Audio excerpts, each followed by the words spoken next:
سراج الحق کا گجرات میں خطاب۔ ہمارے C1 نیوز کے ڈسٹرکٹ رپورٹر ادریس احمد کی رپورٹ کے مطابق جماعت اسلامی کے چیئرمین سراج الحق کے نئے منتخب ہونے والے ضلعی امیر چودھری انصر محمود دھول ایڈووکیٹ کی تقریب حلف برداری کے سلسلے میں گجرات آمد۔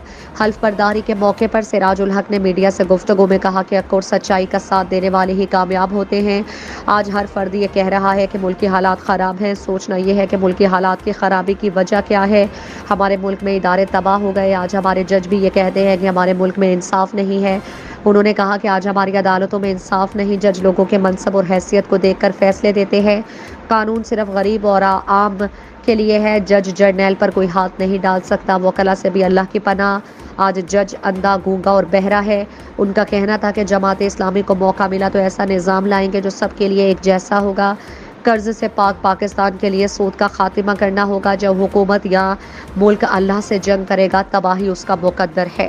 ہمارے نظر میں تو پاکستان میں کوئی آدمی، کسی ادارے کا سربراہ، کوئی وزیر اعظم، کوئی صدر، کوئی بیوروکریٹ، کوئی جج، کوئی بھی نہ بازار کے چوکیدار اور نہ صدر پاکستان قانون سے بالا تر نہیں ہے۔ اور یہ اس معاشرے کی موت ہے جب اس میں کچھ لوگوں کے لیے ایک قانون اور کچھ کے لیے دوسرا قانون۔ وزیر اعظم پر حملہ ہوا ہے اور وہ FIR اب تک درج نہیں ہوا، یہ انتہائی قابل افسوس بھی ہے اور اس پہ حیران بھی ہے، لیکن اس کے ساتھ ہی ایک غریب آدمی بھی اس میں مرا ہے اور اس کے چھوٹے بچے ہیں، وہ بھی ایک مظلومانہ موت مرے ہیں۔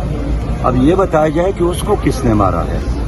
یہ تو اسلامی کی تربیت کی وجہ سے خیبر پختونخوا کو میں نے قرض فری صوبہ بنایا تھا۔ آج وہی خیبر پختونخوا ہے جس پر 800 ارب کا قرضہ ہے۔ میں اس لیے کہنا چاہتا ہوں کہ یہ قرضے ہماری ضرورت نہیں ہے، یہ قرضے جو باہر سے لائے جاتے ہیں یہ ایک خاص کلاس کی ضرورت ہے۔ اور مجھے خطرہ ہے کہ شاید عمران خان اب مطالبہ کرے کہ فل بینچ پر بھی میرا اطمینان نہیں ہے، اب اقوام متحدہ کے لوگ آ کر انکوائری کرے تب میں اس پر اعتماد کروں گا۔ میں نے